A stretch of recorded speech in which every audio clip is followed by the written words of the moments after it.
RT has managed to get a first-hand account from the ancient city of Palmyra in Syria, which is under ISIL control. The terrorist group has been systematically destroying it, and now the area is a front line for the Syrian army's ground operation. RT's Lizzie Phelan is the first international correspondent to gain access to the area.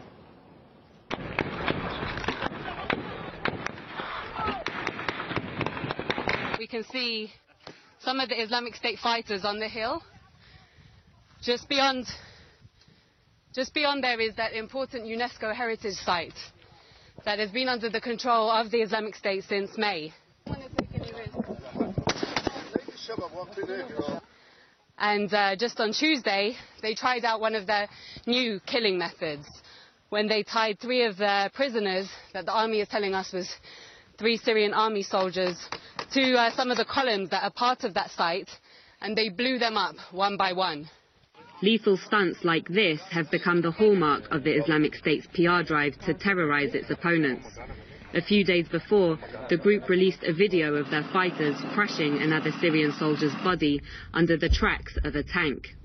The rest of the time, here in Palmyra, their killing tools are sniper fire, artillery and mortars that rain down on the front line, and just meters away from where we were filming.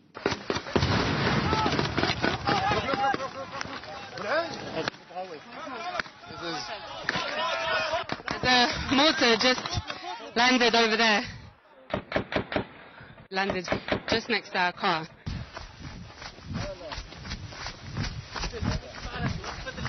The shrapnel injured one of the Syrian army soldiers who live in makeshift shelters on the front line. For the past 5 months, from these caves, they have denied the terrorists their desired advance towards Homs. The soldiers living here are living in extremely difficult conditions. Not only are they in extreme danger living here in this front line, you can see that they're living in homes carved out of the rock. In desert conditions, it's extremely hot in the day and extremely cold at night, and they stay here for months on end away from their families.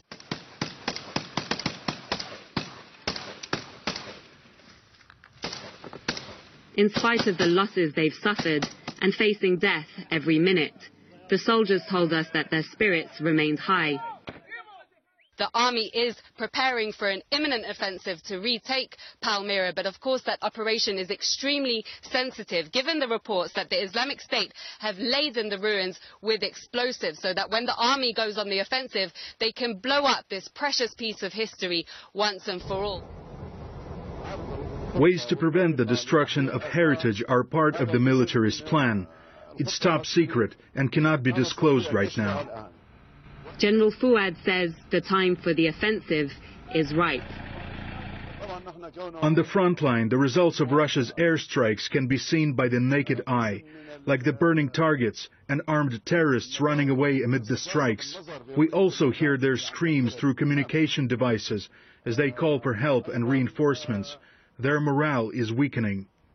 Lizzie Phelan in Palmyra, Syria, RT.